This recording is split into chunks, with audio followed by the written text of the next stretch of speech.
अस्सलाम वालेकुम दोस्तों, मैं हूं माजिद मलिक और डिस्कवर द वर्ल्ड में आप सबको खुश आमदीद। नाज़रीन गिरामी, हैज क्या है? औरतों को हैज की सजा क्यों मिली? औरत के हैज की इब्तिदा कब और कैसे हुई?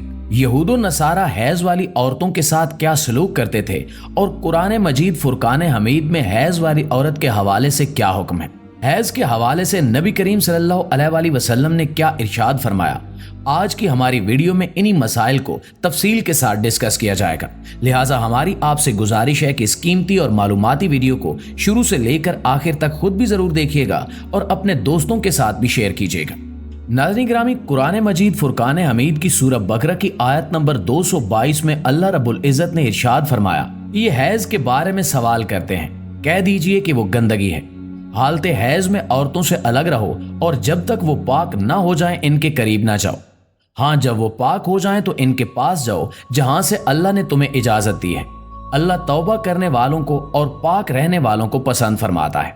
नाज़रीन, सही मुस्लिम में हजरत अनस रज़ी अल्लाह ताला अन्हु से रिवायत है कि यहूद में से जो कोई औरत आयाम से हो जाती, यानी औरत को हैज होता, तो वो लोग ना सिर्फ ये कि उसके साथ खाते पीते न थे, बल्कि घरों में सोना और बैठना तक छोड़ देते थे। चुनांचे रसूलुल्लाह सल्लल्लाहु अलैहि वसल्लम के सहाबा कराम ने आप सल्लल्लाहु अलैहि वसल्लम से इस हवाले से पूछा कि हैजा औरतों के बारे में यहूद और नसारा का तो ये अमल है, हम क्या करें? तब अल्लाह रब्बुल इज़्ज़त ने ये आयत नाजिल फरमाई कि यानी ये लोग आपसे हैज के बारे में पूछते हैं। रसूलुल्लाह सल्लल्लाहु अलैहि वसल्लम ने फरमाया कि तुम अपनी औरतों के साथ जबकि वो हायजा हों सिवाय सोबत के जो चाहे किया करो।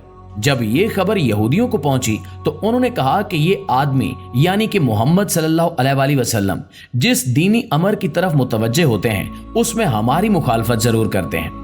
यहूद की जुबानी ये सुनकर दो सहाबा कराम दरबार रिसालत में हाजिर हुए और अर्ज किया कि या रसूलुल्लाह सल्लल्लाहु अलैहि वसल्लम, यहूदी ऐसा कह रहे हैं कि यानी इन्होंने यहूदियों का कलाम नकल किया और फिर ये कहा कि अगर आप इजाजत दें तो यहूदियों की मवाफकत के लिए हम अपनी औरतों के पास आयाम हैज में रहना सहना छोड़ दें। ये सुनकर रसूलुल्लाह सल्लल्लाहु अलैहि वसल्लम का चेहरा मुबारक मुतगय्यर हो गया और हमें ये गुमान हो गया कि आप सल्लल्लाहु अलैहि वसल्लम उन दोनों पर खफा हो गए हैं। वो दोनों निकल कर चल दिए। उनके जाते ही रसूलुल्लाह सल्लल्लाहु अलैहि वसल्लम के पास कहीं से तोहफा तंदूद आया। आप सल्लल्लाहु अलैहि वसल्लम ने उन दोनों को बुलाया और उन दोनों को दूध पिलाया ताकि इन्हें ये पता चले कि रसूल कायनात सल्लल्लाहु अलैहि वसल्लम इनसे नाराज नहीं है। नाज़रीन, हैज से मुराद वो खून है जो बालिग गैर हामला औरत के रहम से आए और इसका सबब बीमारी ना हो। इस खून के सबब किसी औरत में बच्चा पैदा करने की सलाहियत मौजूद होती है। अगर किसी औरत को हैज या माहवारी ना आती हो तो वो बच्चा पैदा करने की सलाहियत से महरूम होती है। हैज की इब्तिदा के हवाले से सही कौल ये है कि इसकी इब्तिदा हजरत हव्वा अलैहिस्सलाम से हुई थी। हजरत हव्वा ने जब शजर ममनुआ का फल खा लिया तो उसी वक्त से ये बीमारी औरतों के साथ लग गई। बाज हजरात इसकी इब्तिदा बनी इसराइल से और बनी इसराइल की औरतों से करार देते हैं, मगर इस कौल को इमाम बुखारी ने रद्द किया है। नाज़रीन, हैज की कम अज कम मुद्दत 3 दिन और 3 रातें जबकि ज्यादा से ज्यादा मुद्दत 10 दिन और 10 रातें हैं। अगर किसी को 3 दिन और 3 रातों से कम खून आया तो वो हैज नहीं बल्कि इस्तिखादा है। इसी तरह अगर बीमारी या किसी और वजह से किसी को 10 दिन और 10 रात से ज्यादा खून आया और वो जो 10 दिन से जायद होगा वो भी इस्तिखादा है। इस्तिखादा से मुराद औरत की शर्मगाह से निकलने वाला वो खून है जो ना तो हैज का खून है और ना ही नफास का, बल्कि किसी बीमारी की वजह से आता है। हदीस की बाज किताबों में इस मजमून की रिवायात भी मौजूद है जिनमें कहा गया है कि बनी इसराइल की औरतों को मस्जिदों में जाने और मर्दों के साथ बाजमात नमाज अदा करने की इजाजत थी। वहां उन्होंने एड़ियां ऊंची करके मर्दों की तांग झांक शुरू कर दी। चुनांचे इन्हें मस्जिद जाने से रोक दिया गया और इन पर हैज मुसल्लत कर दिया गया।